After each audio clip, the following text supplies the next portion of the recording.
பயணிகள் பாதையில் பலம் தரும் விருது, பரமனின் திருவுளம் பார்த்திடும் விருந்து. பயணிகள் பாதையில் பலம் தரும் விருது, பரமனின் திருவுளம் பார்த்திடும் விருந்து.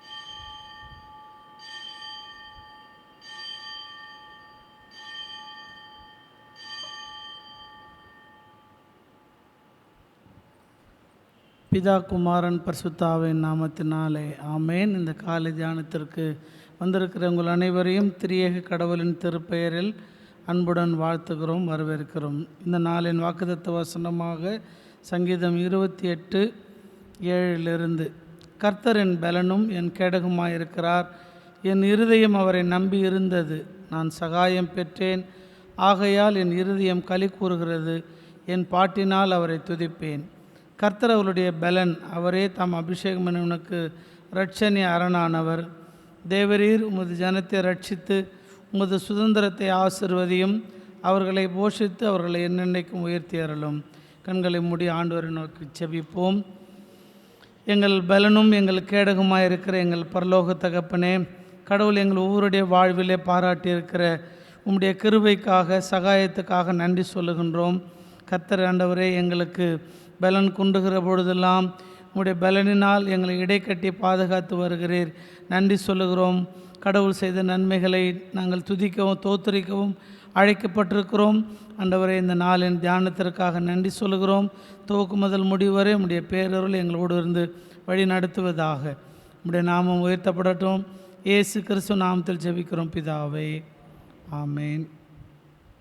நம்முடைய ஆராதனை கீதங்களில் 335வது பாடல். கர்த்தரை நம்பியே ஜீவிப்போம், கவலை கஷ்டங்கள் தேர்ந்திடும், கைவிடா காத்திடும் பரமனின் கரங்களை நாம் பற்றிக்கொள்வோம்.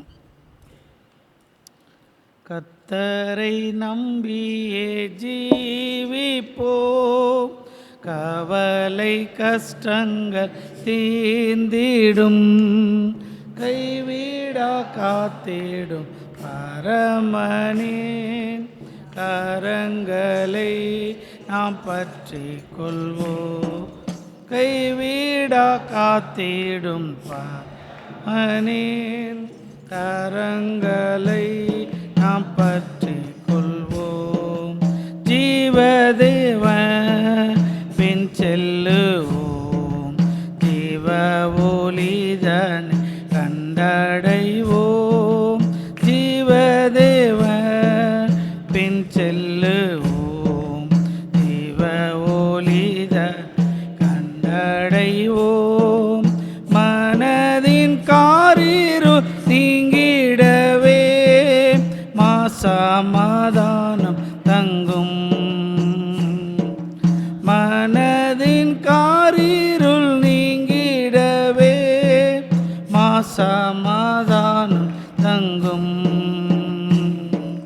கர்த்தரை நம்பியே ஜீவிப்போம், கவலை கஷ்டங்கள் தீர்ந்திடும், கைவிடா காத்திடும் பரமனின் கரங்களை நாம் பற்றி கொள்வோம். கைவிடா காத்திடும் பரமனின் கரங்களை நாம் பற்றி கொள்வோம். உண்மை வழி நடந்திடும் உத்தமனுக்கென்றும் கர்த்தர் துணை. உண்மை வழி நடந்திடும் உத்தமனுக்கென்றும் கர்த்தர் துணை. கண்கள் அவன் மீது வைத்திடும்,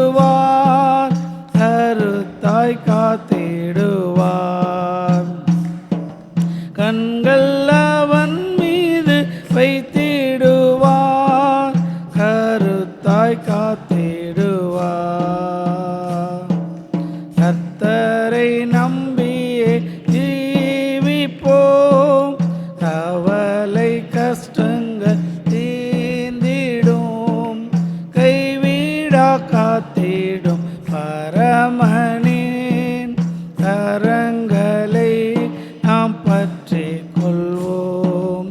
கைவிடா காத்திடும் பரமனின் கரங்களை நாம் பற்றி கொள்வோம்.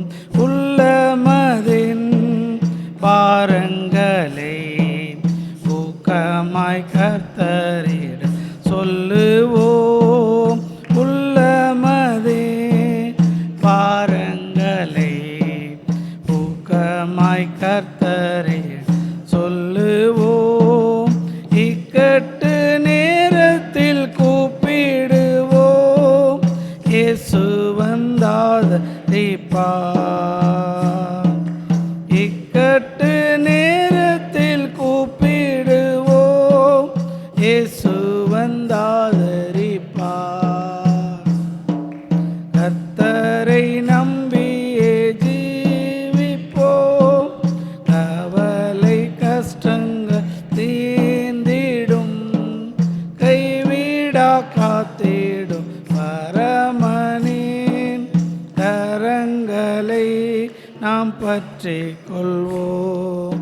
கைவிடா காத்திடும்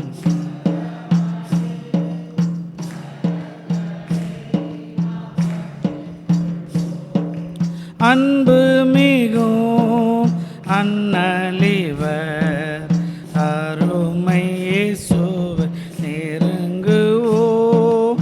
அன்பு மிகும் அன்னலிவர் அருமை இயேசு நெருங்குவோம். தம்மண்டை வந்தோரை தள்ளிடாரே தாங்கி அணைத்திடுவார். தம்மண்டை வந்தோரை தள்ளிடாரே தாங்கி அணைத்திடுவார். கர்த்தரை நம்பியே ஜீவிப்போம். கவலை கஷ்டங்கள் தீர்ந்திடும். கைவிடா காத்திடும் பரமனின் கரங்களை நாம் பற்றி கொள்வோம். கைவிடா காத்திடும் பரமனின் கரங்களை நாம் பற்றி கொள்வோம். கண்களை மூடி ஆண்டவரை நோக்கி பார்ப்போம். நாம் வாழ்கிற இந்த உலகம் என்பது ஒரு கடல் பயணத்தை போன்றது. இதில் நமக்கு படகாக சுக்கானாக இருந்து நம்மை வழி நடத்துகிற ஆண்டவர் என்னாலும் நம்மோடு கூட தங்கியிருக்கிறார். அவரை நம்பி நம்முடைய விசுவாச வாழ்வில் இத்தனை ஆண்டுகள் கடந்து வருவதற்கு கடவுள் நமக்கு கிருபை பாராட்டியிருக்கிறார். நம்ம யோசித்து பார்ப்போம். நம்முடைய சிறு பிராயம் தொடங்கி நம்முடைய வாலிப பிராயங்களிலே, நம்முடைய திருமண வாழ்விலே, நம்முடைய குடும்ப வாழ்விலே, கடவுள் நமக்கு தந்த பணிகளிலே, பிள்ளைகளுடைய வாழ்விலே கடவுள் இம்மட்டும் நம்முடனிருந்து நம்மை நடத்தியிருக்கின்றார். எத்தனை விசுவாச சோதனைகள் நமக்கு வந்த போதும் கடவுள் அவைகளிலிருந்து கடந்து வருவதற்கு நமக்கு தயை கிருபையை பாராட்டியிருக்கிறார். நாம் சில நேரங்கள் எப்படி இதை கடந்து செல்லப்போகிறோம் என்று நாம் பிரமித்து நின்ற தருணங்கள் உண்டு. ஆனாலும் கடவுள் வழுவாதபடி நம்மை காத்து தமது மாசற்ற சன்னிதானத்தில் நிறுத்தும்படியாய் கடவுள் இம்மட்டும் நம்மை சாட்சியாக வைத்திருக்கிறார். உள்ளத்தின் ஆழத்திலிருந்து ஆண்டவரை நம்ம துதிப்போம், சோத்தரிப்போம். கர்த்தாவே, கடவுள் எங்களுக்கு கொடுத்த நல்ல பெற்றோருக்காக, ஆண்டவரே, நல்ல உடன்பிறப்புகளுக்காக உமக்கு நன்றி சொல்லுகிறோம். ஆண்டவரே, அவங்க தான் எங்களை விசுவாசத்தில் வளர்த்தவங்க. அவங்க தான் உண்மை நாங்கள் அறிந்து கொள்வதற்கு எங்களை வழி நடத்தினவங்க. அவங்களிடத்தில் நாங்கள் பார்த்த நல்ல பண்புகளுக்காக உமக்கு சோத்திரம். எங்களோடு இருக்கிறவர்கள் எங்களை விட்டு கடந்து போனவர்கள், ஆனாலும் கடவுள் எங்களுக்கு கொடுத்த தாத்தா பாட்டி மற்றும் குடும்ப உறவுகளுக்காக சோத்திரம். எங்கள் கிராம சபைகளில் எங்களை விசுவாசத்தில் வளர்த்த மூப்பர்மார்களுக்காக, உபதேசிமார்களுக்காக, ஆயர் பெருமக்களுக்காக உள்ளத்தின் ஆழத்திலிருந்து நன்றி சொல்லுகிறோம்ப்பா. ஆண்டவரே எங்களுக்கு ஜெபிக்க கற்றுக் கொடுத்த சண்டே ஸ்கூல் டீச்சர்ஸ்க்காக நன்றி சொல்லுகிறோம் ஆண்டவரே. ஆண்டவரே நாங்கள் ஆண்டவரே விசுவாசத்தில் உறுதியாக நிற்பதற்கு ஆண்டவரே எங்களுக்கு கொடுத்த நண்பர்கள் வட்டத்துக்காக உமக்கு ஸ்தோத்திரம் அப்பா. ஆண்டவரே உம்மை அறிந்து கொள்வதற்கு யாரோ ஒரு போதகர் ஒரு பாஸ்டர் எங்களை வழி நடத்தினாரே, அதுக்காக உமக்கு நாங்கள் ஸ்தோத்திரம் சொல்லுகிறோம் ஆண்டவரே. அப்படியாய் குடும்ப வாழ்விலே கடவுள் கொடுத்த ஆண்டவர் உடன் பிறந்தவர்களுக்காக ஆண்டவரே, மனைவிக்காக, கணவனுக்காக, ஆண்டவரே அவர்களுடைய குடும்பங்களுக்காக ஆண்டவரே, கடவுள் எங்களுக்கு கொடுத்த ஆண்டவரே குழந்தை செல்வங்களுக்காக ஸ்தோத்திரம் ஆண்டவரே. கடவுள் எங்களுக்கு கொடுத்த ஒரு பணிக்காக ஸ்தோத்திரம். ஒருவேளை இந்த பணியில் தான் எங்கள் வாழ்நாள் இருக்கணும் அப்படின்னு சொல்லி ஒரு தொழிலை ஆண்டவரே எங்களுக்கு கொடுத்து அந்த தொழிலை நாங்கள் நிலை நிற்பதற்கு ஆண்டவரே ஒரு ஆண்டவரை இடத்தை தந்தீரே ஸ்தோத்திரம்.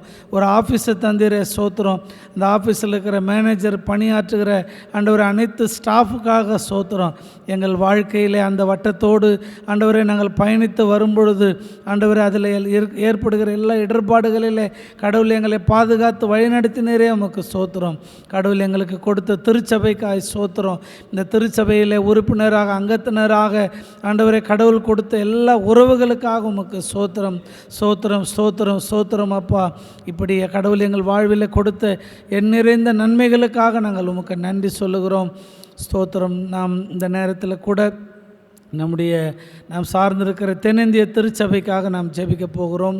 நம்முடைய தென்னிந்திய திருச்சபைக்காக, அதில் இருக்கிற அனைத்து பேராயர்களுக்காக நாம் ஜெபிப்போம். நாம் சார்ந்திருக்கிற நம்முடைய சென்னை பேராயத்துக்காக அதனுடைய பொறுப்பு பேராயர் right reverend doctor Sharma Nithyanandam அவர்களுக்காக, பேராயத்தினுடைய செயலர், பொருளர், பேராயத்தினுடைய அலுவலக பணியாளர்களுக்காக ஜெபிப்போம். பேராயத்தில் இருக்கிற குருசேகரங்கள், ஆயர் பெருமக்கள், மிஷினரிமார்கள், பைபிள் அம்மா, உபதேசிமார்கள், திருச்சபையினுடைய பொறுப்பாளர்கள் எல்லாருக்காக இந்த நேரத்தில் ஜெபிப்போம். நம்முடைய சென்னை பேராயத்தில் பேராயர் தெரிவு செய்யப்பட வேண்டும், அதற்காக நாம் ஜெபிப்போம். அந்த காரியங்களை மனதில் வைத்து நம்முடைய சென்னை பேராயத்தினுடைய திருப்பணிக்காக நாம் ஜெபிப்போம். யாராவது ஒருவர் சுருக்கமாக ஜெபிக்க கேட்குறேன்.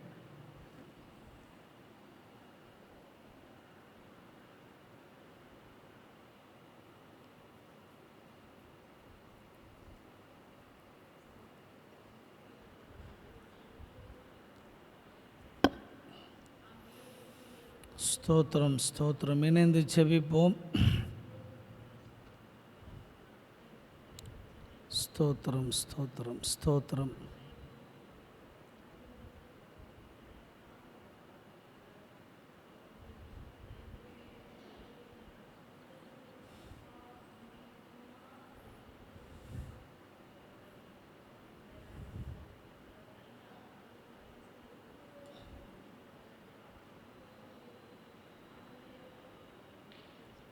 ஸ்தோத்திரம்.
ஆமென். கர்த்தர் நம்முடைய ஜெபத்தை கேட்டு நம்முடைய தென்னிந்திய திருச்சபை, நமது சென்னை பேராயம், அதன் வழியாக நடைபெறுகிற பல்வேறு திருப்பணிகள், திருச்சபைகளை கர்த்தர் ஆசீர்வதித்து வழிநடத்த போவதற்காய் கர்த்தரை ஸ்தோத்திரிப்போம். ஸ்தோத்திரம், ஸ்தோத்திரம், ஸ்தோத்திரம், ஸ்தோத்திரம், ஸ்தோத்திரம். அன்பானவர்களே, நம்முடைய படப்பை திருச்சபைக்காக நாம் ஜெபிக்க அழைக்கப்படுகிறோம். படப்பை திருச்சபையில் இருக்கின்ற நமது இறை மக்களுக்காக அவனமாக ஆயர் குடும்பம் மற்றும் நம்முடைய குருசேகத்தினுடைய நிர்வாக பொறுப்பில் இருக்கின்ற செயலருக்காக, பொருளருக்காக, சேகரக்குழு உறுப்பினர்களுக்காக, அவர் தம் திருப்பணிகளுக்காக, ஐக்கிய குழு பொறுப்பாளர்களுக்காக, நம்முடைய திருச்சபையில் குருசேகத்தில் இணைந்திருக்கின்ற அனைத்து ஊழியர்களுக்காக, ஒரு டயசிசன் மிஷினரி இருக்கிறாரு, ஒரு பைபிள் உமன் இருக்கிறாங்க, 6 கிராம திருச்சபை ஊழியர்கள் இருக்கிறாங்க. ஒரு ரயில் தான் தொடங்கின இடத்திலிருந்து தான் சென்று சேர்கிற இடம் வரைக்கும் பயணிக்க வேண்டுமானால் அதில் பணியாற்றுகிற அனைவரும் இணைந்து பணியாற்றுகிற பொழுது அதனுடைய இலக்கை அதனால் எளிதாக அடைய முடியும். அதே போல் நம்முடைய குருசேகர திருப்பணிகளிலும் கடவுள் கொடுத்திருக்கிற ஆண்டவரது திருப்பணியில் இணைந்திருக்கிற இவர்களுக்காக செபிப்பது நமது கடமை. ஆகையினாலே நாம் நம்முடைய குருசேகரத்துக்காகவும் ஆயர், செயலர், பொருளர், சேகரக்குழு உறுப்பினர்கள், ஐக்கிய சங்க பொறுப்பாளர்கள், சபை ஊழியர்கள், மிஷினரி, பைபிள் அம்மா, திருச்சபையினுடைய மூப்பர்மார்கள், ஆலய பணியாளர்கள், அப்படியாக இவர்களுக்காக இணைந்து ஜெபிப்போம். யாராவது ஒருவர் அவர்களுடைய ஆசீர்வாதங்களுக்காக ஜெபம் செய்வோம்.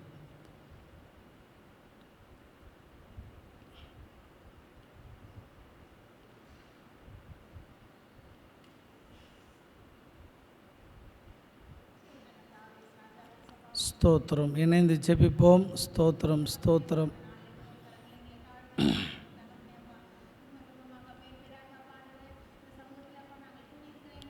ஸ்தோத்திரம், ஸ்தோத்திரம், ஸ்தோத்திரம்.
ஸ்தோத்திரம், ஸ்தோத்திரம்.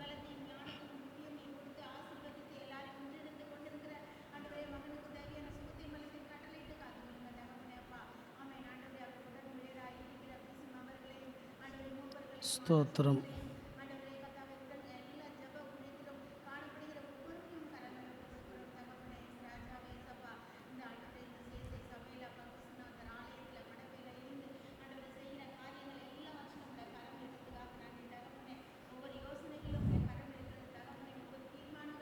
ஸ்தோத்திரம், ஸ்தோத்திரம்.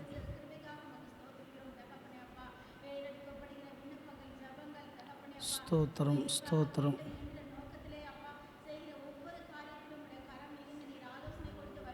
ஆமென். ஸ்தோத்திரம்.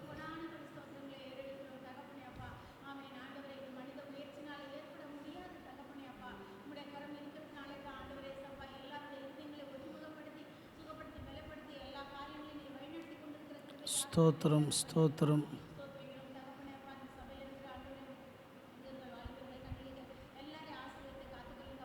ஸ்தோத்திரம், ஸ்தோத்திரம்.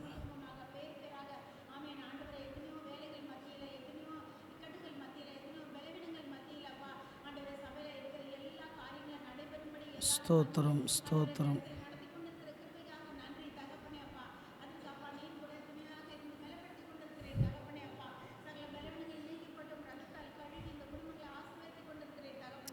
ஸ்தோத்திரம், ஸ்தோத்திரம்.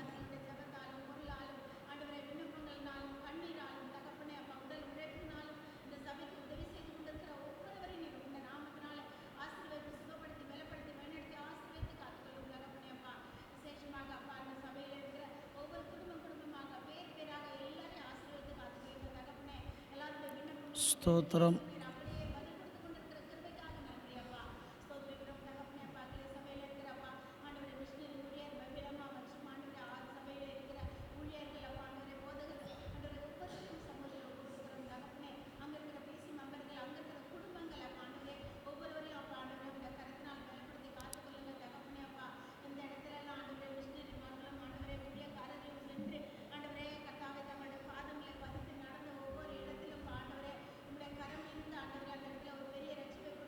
ஸ்தோத்திரம் ஸ்தோத்திரம்.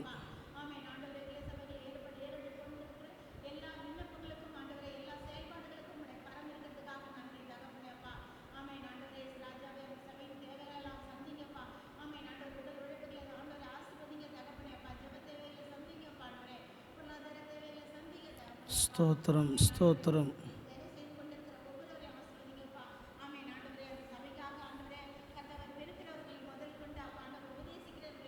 ஸ்தோத்திரம்.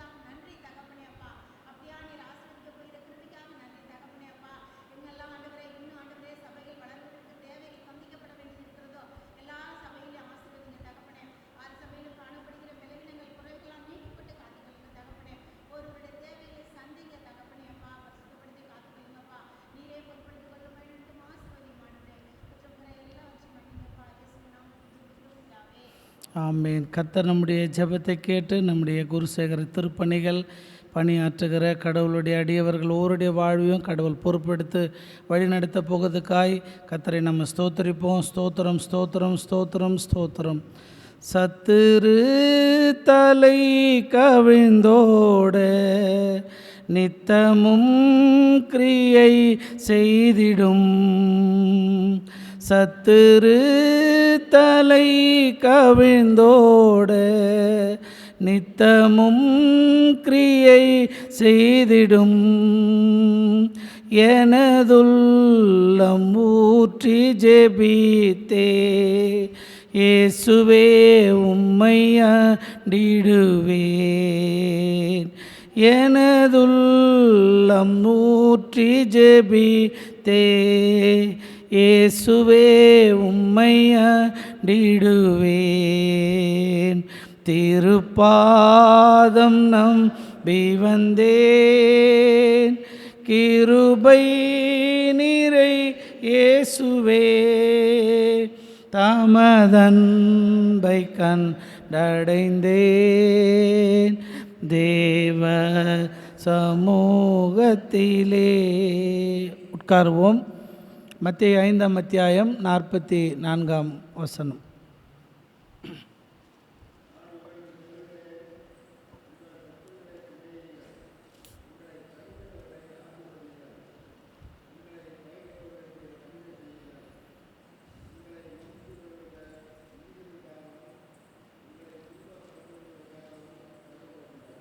கிறிஸ்துவுக்குள் அன்பானவர்களே, இந்த நாளின் காலை தியானத்தில் உங்களை அன்போடு கூட வாழ்த்துகிறோம், வரவேற்கிறோம். நம்ம ஜெபத்தை பற்றிய சிந்தனையிலே மிகவும் சக்தி வாய்ந்த ஒரு ஜெபமாக இந்த நாளில் நாம் தியானிக்கின்ற துன்புறுத்துகிறவர்களுக்காக ஜெபிக்கின்ற ஜெபம். அன்புக்குரியவர்களே, நிந்திக்கிறவர்களுக்காகவும் உங்களை துன்பப்படுத்துகிறவர்களுக்காகவும் ஜெபம் செய்யுங்கள். உலகத்தில் இருக்கிற எல்லா சமயமும் அன்பை போதிக்குது.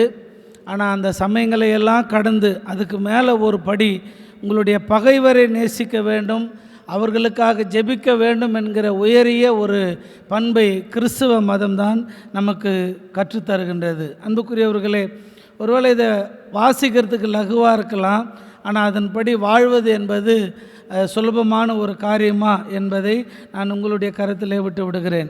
இயேசு ஆண்டவருடைய மலைப்பொழிவு, அந்த மலைப்பொழிவில் ஆண்டவர் நிறைய காரியங்களை கற்றுக் கொடுத்தார்.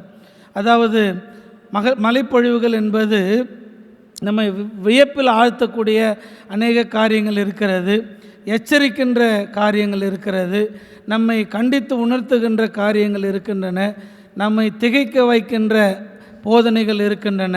நம்முடைய ஒழுக்க நெறி சார்ந்த போதனைகள் இருக்கின்றன. ஒரு புதிய வகை வாழ்க்கை, ஒரு புதிய மனித சமுதாயம் எப்படி வாழ வேண்டும் என்கின்ற போதனைகள் அடங்கிய பகுதிகள் இந்த மலைப்பொழிவில் இருக்கிறது. ஆண்டவர் தன்னுடைய சீடர்களுக்கு போதிக்கின்ற இந்த போதனையில், நான் உங்களுக்கு சொல்லுகிறேன், உங்கள் பகைவரை அன்பு செய்யுங்கள், உங்களுக்கு நிந்திக்கிறவர்களுக்காக, துன்பப்படுத்துகிறவர்களுக்காக ஜெபம் செய்யுங்கள் என்று சொல்லுகின்றார். சில நேரங்களில் நாம் என்ன நினைக்கிறோன்னா, ரைட்டு, பகைவருக்கு நான் ஏதாவது நல்லது செஞ்சிட்டேன், அவர் எனக்கு தீமை தான் பண்ணார், ஆனால் எனக்கு ஒரு வாய்ப்பு கிடைச்சது அவருக்கு நான் நல்லது செய்கிறதுக்கு, அதனால் நான் செஞ்சிட்டேன், அதோட போதும் அப்படின்னு சொல்லி நினைக்கிறோம். அப்படி அல்ல. அதில் மட்டும் நம்ம திருப்தி அடைய முடியாது. இந்த மத்தேயு 5ஆம் அத்தியாயம் இந்த பகுதியினுடைய நிறைவில் பார்த்திங்கன்னா, இப்படி செய்து கொண்டே வரும்பொழுது உங்களுடைய பிதா நல்லோர் மேலும் தீயோர் மேலும் மழையை பெய்ய பண்ணுகிறார். அது எப்படின்னா, உங்களுடைய பிதா நிறைவுள்ளவராக இருப்பது போல் நீங்களும் நிறைவுள்ளவர்களாக இருக்க வேண்டும். ஸோ இந்த ப்ராசஸ் நமக்கு கெடுது பண்ணுறாங்க, நம்ம அவங்களுக்கு நல்லது பண்ணிவிட்டு அதோடு முடிஞ்சிருதுன்றது அல்ல. தொடர்ந்து அவர்களுக்காக நாம் ஜெபிக்க அழைக்கப்படுகின்றோம். ரோமர் 12ஆம் அத்தியாயம் 21 சொல்லுது, தீமையை நீங்கள் நன்மையினாலே வெல்ல வேண்டும். அன்பானவர்களே, இது பரலோகம் கொடுக்கிற ஒரு ஆசீர்வாதம். அவர்களுக்காக நாம் ஜெபிக்க வேண்டும். எப்படி பெற்றவர்களுடைய செயல்களை பிள்ளைகள் கவனித்து பார்க்கிறதோ, கவனித்து செய்கிறதோ, அதே போல் ஒவ்வொரு கிறிஸ்துவனுடைய வாழ்க்கையிலும் பரலோக பிதாவினுடைய பூரணத்துவத்தை நாம் கற்றுக்கொள்ள அழைக்கப்படுகின்றோம். யாரெல்லாம் இத்தகைய ஜெபத்தை ஜெபிக்க முன் வருகிறார்களோ அவர்கள் பரமபிதாவினுடைய பிள்ளைகளாக இருக்கிறார்கள். திருமறையில் அப்படி துன்பத்தை ஏற்றுக்கொண்டு அவர்களுக்காக ஜெபித்தவர்கள், அவர்களுக்கு நன்மை செய்த அநேக கதாபாத்திரங்கள் இருக்கிறது. யோசேப்பின் வாழ்க்கை நமக்கு அதற்கு ஒரு மாதிரியாக இருக்கிறது. யோசேப்பு சொல்லுவார், இந்த யோசேப்பினுடைய சம்பவத்தில் கடைசியில், நீங்கள் எனக்கு தீமை செய்தீர்கள், கடவுளாக அதை என்ன பண்ணார், எனக்கு நன்மையாக மாற்றி போட்டார். ஆமாம், நியாயமாக என்ன பண்ணணுன்னா, அவரை குழியில் தூக்கி போட்டாங்க. அந்த கிணறுடைய ஆழம் எவ்வளோன்னு தெரியாது. ஒருவேளை எலும்பு நொறுங்கி இருக்கலாம், ஒருவேளை வேதனைப்பட்டிருக்கலாம், அதுலேருந்து மீண்டு வரத்துக்கு கஷ்டப்பட்டிருக்கலாம். அது மட்டும் இல்லை, ஒவ்வொரு காரியத்திலும் ஒரு ட்ரெஸ்ஸு போட்டால் அதுக்கு போகாமல், அப்பா அந்த பிள்ளையை கொஞ்சனா அதுக்கு போகாமல், இப்படி சகோதரர்களால் நிறைய துன்புறுத்தலுக்கு ஆளாக்கப்பட்டவர் தான் யோசேப்பு. முடிவில் பணத்துக்காக அவர் வித்துற அவல நிலை வருகிறது. இவ்வளவு துரோகம் செய்த தன்னுடைய சகோதரர்களுக்கு திரும்ப வராங்க. அவங்க வரும்பொழுது அவருடைய உள்ளம் பாருங்கள், அவர்களை பார்த்த மாத்திரத்தில், அவர்கள் தன் சகோதரர்கள் பெற்றோரை குறித்து கேள்விப்பட்ட மாத்திரத்தில் யோசேப்பு தனியாக போய் மனங்கசந்து அழுதாருன்னு சொல்லி பார்க்குறோம். அவருடைய உள்ளத்தில் இருக்கின்ற அந்த அன்பை நாம் இந்த இடத்துல பார்க்கின்றோம். அதே போல் யோபுனுடைய சம்பவம் நமக்கு அதுதான் ஞாபகப்படுத்துது.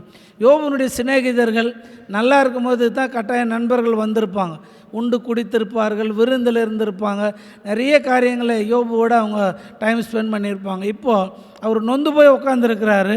வர்ற 3 சிநேகிதர்கள் அவரை நிந்தித்து விட்டு செல்கிறார்கள். அன்பானவர்களை, மனைவி சபிக்கிறாள். ஆனால் யோபு அவர்களுக்காக ஜெபித்ததை நாம் பார்க்கிறோம். இயேசு ஆண்டவர் கூட அப்படி தன்னை காட்டி கொடுத்த யூதாஸை பார்த்து சிநேகிதனே அப்படின்னு சொல்கிறார்.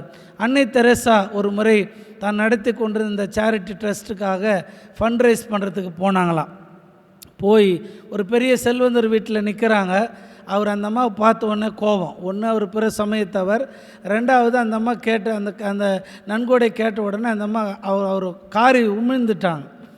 அப்போது அந்த அம்மா அதை துடைத்து கொண்டு, இது எனக்காக கொடுத்துட்டு, இதை நான் எடுத்துக்கிறேன், என்னுடைய பிள்ளைகளுக்கு ஏதாவது நீங்கள் உதவி செய்யுங்க அப்படின்னு சொல்லி பரிதாபமாக அவருக்கு முன்பாக நின்றார்களாம். அன்புக்குரியவர்களே, பல நேரங்களில் கடவுளுடைய திருப்பணிக்காக நாம் நிந்தைகளை அனுபவிக்கின்ற கால சூழல் கூட வருது. யோசித்து பார்ப்போமே, சர்ச்சில் கூட ஒரு அனௌன்ஸ்மெண்ட்டு, சர்ச்சுக்கு ஏதோ ஒரு நீடுன்னு வைங்க, ஒரு தேவை, அது ஆல்டரில் நின்று அனௌன்ஸ்மெண்ட்டாக பண்ணிட்டு போகிறது எளிதான காரியம். அறிவிப்பு கொடுத்துட்டு போகலாம், நடந்தால் நடக்குது, நடக்கா காட்டி போகுது, அவங்க சர்ச்சு அவங்க இது. ஆனால் அதில் சிரமம் மேற்கொண்டு ஒவ்வொரு இல்லங்களை சந்தித்து அதற்கு நேரத்தை ஒதுக்கி இப்படி திருச்சபை திருப்பணிகளை நாம் எல்லாரும் சேர்ந்து செய்யணும் அப்படின்னு கேட்கும்போது வர்ற பேர் என்ன தெரியுமா? அவர் வசூல் மன்னர் அப்படின்ற ஒரு பேர். யோசித்து பார்ப்போம், இல்லை. ஆக பல நேரங்களில் திருப்பணியில் கூட நமக்கு நிந்தைகளை துன்பங்களை ஏற்றுக்கொள்ளுகிற நிலை நமக்கு இயல்பாக வருகிறது. ஆண்டவர் சொல்கிறாரு, அவங்களுக்காக நீங்கள் ஜெபம் செய்ய வேண்டும். அப்போது சத்துருவை சிநேகியுங்கள் என்கிற வார்த்தை நம்ம அப்படியே டிட்டோவாக பிசாசை பிடிச்சின்னு அவங்ககிட்ட சந்தோஷப்படணும், பிசாசோடு இருக்கணும் அப்படின்றது இல்லை. மாறாக மத்திய 10ஆம் அத்தியாயம் 36ஆம் வசனம் அந்த சத்துரு யார் அப்படின்னு ஆண்டவர் சொல்கிறார். அவருடைய வீட்டாரே அவருக்கு சத்துருவாக இருக்கிறார்கள். இது அப்படியே நம்ம வீடுன்னு சொல்லி எடுத்துக்காமல் அந்த குடும்பம் என்கிற உறவில், ஒருவேளை குடும்பத்தில் இருக்கின்ற சிக்கல்கள், குடும்பத்தில் ஏற்படுகிற கடினப்பாடுகள், இப்படி நிறைய காரியங்கள் இருக்குது. அது திருச்சபையும் ஒரு குடும்பம் தான். இதில் இருக்கின்ற அவர்களே சில நேரம் அவர்களுக்கு எதிராக, நமக்கு எதிராக சத்துருக்களாக மாறுகிறார்கள். ஆக ஆண்டவர் அதை தான் சொல்கிறாரு, உங்கள் சத்துருக்களுக்காக நீங்கள் சிநேகியுங்கள், அவர்களுக்காக நீங்கள் ஜெபியுங்கள் என்று சொல்லி. ஒரு முறை காத்தும் சூரியனும் இப்படி பேசிக்கிச்சான். ஒரு நடைப்பயணம் மேற்கொண்டிருக்கிற ஒரு நபர், அவர் ஒரு கோட்டு போட்டுக்கின்னு போகிறார். அப்போ காற்று சொல்லிச்சான், இந்த பாரு நான் இப்போது வேகமாக காற்று அடித்து அந்த கோட்டை நான் கழட்டி போடுறேன் பாரு அப்படின்னு சொல்லிச்சான். நான் எனக்கு அந்த அளவுக்கு பவர் இருக்குது அப்படின்னு சொல்லி வேகமாக காற்று அடிக்க ஆரம்பித்தது. அப்போ அந்த நபர் என்ன பண்ணார், எவ்வளோ காற்று அடிக்குது அவ்வளோ தூரம் அந்த கோட்டை இறுக பற்றி பிடித்து கொண்டார். கொஞ்சம் நேரம் கழித்த பிறகு சூரியன் சொல்லிச்சான், இப்போ பாரு நான் மென்மையாக அந்த கோட்டை அவர் கழட்டுறேன். அது தன்னுடைய அஸ்தமானமாகி அதனுடைய வெப்பத்தினால் கொஞ்சம் கொஞ்சமாக அந்த நபர் மேலே அடிக்க ஆரம்பித்தது. எவ்வளோ அந்த ஃபோர்ஸ் வந்தப்போ கூட கோட்டை கழட்ட முடியாத அந்த நபர், அந்த சூரியன் அந்த மெதுவாய் தன்னுடைய அந்த வெப்பத்தை தகிக்கின்ற பொழுது அவர் தான் அணிந்திருக்கின்ற கோட்டை கழட்டி போட்டார் என்று சொல்லி ஒரு கதையை நான் வாசித்தேன். அன்புக்குரியவர்களே, பல சமயம் நாம் காட்டுகின்ற எதிரிக்கு காட்டுகின்ற பரிவும் பாசமும் அவர்களால் ஏற்றுக்கொள்ள முடியாத நிலை அல்லது நேசிக்க முடியாத சூழல்கள் ஏற்படலாம்.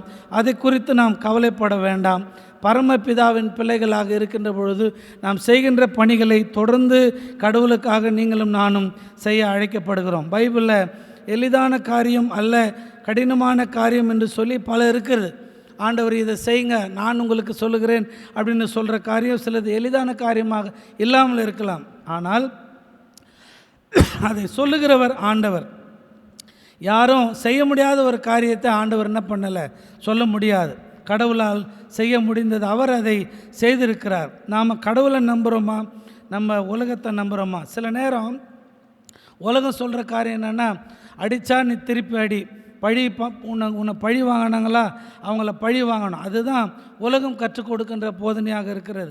ஆனால் இயேசு ஆண்டவர் உங்கள் பகைவரை நேசியுங்கள், அவர்களுக்காக ஜெபியுங்கள் என்று சொல்லியிருக்கிறார். நம்ம கடவுளை நம்புகிறோமா அல்லது நம்முடைய உள்ளத்தில் ஏற்படுகிற உணர்வுகளை நம்ம அதிகமாக நம்புகிறோமா? யோசித்து பார்ப்போம். கடவுளுடைய வார்த்தையை நம்புகிறவர்களாக இருக்கிற பொழுது உலக காரியங்களை நம்புவதிலிருந்து நாம் கொஞ்சம் கொஞ்சமாக மாற முடியும்.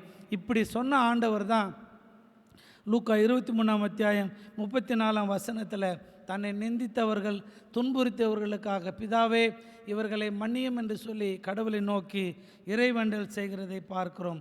அன்புக்குரியவர்களே, நாம் ஜெபிக்கின்ற ஜெபங்களிலேயே கடினமான ஒரு ஜெபமாக அது இருந்தாலும் நாம் பூரணத்துவத்தை நோக்கி பயணிக்கிறோம்.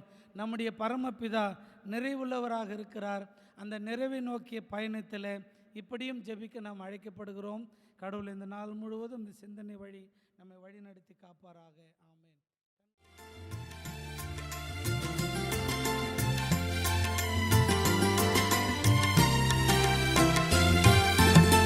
படைப்பதின் அழகு, படைத்தவர் பரிவு, பணிந்துமே நன்றி படைத்திடும் விருந்து. படைப்பதின் அழகு, படைத்தவர் பரிவு, பணிந்துமே நன்றி படைத்திடும் விருந்து. அடிமைகளுடன் வந்து விடுதலை அருளும் ஆண்டவர் அருள் நினைவாகிடும் விருந்து. அடிமைகளுடன் வந்து விடுதலை அருளும் ஆண்டவர் அருள் நினைவாகிடும் விருந்து. பயணிகள் பாதையில் பலம் தரும் விருந்து, பரமனின் திருவுளம் பார்த்திடும் விருந்து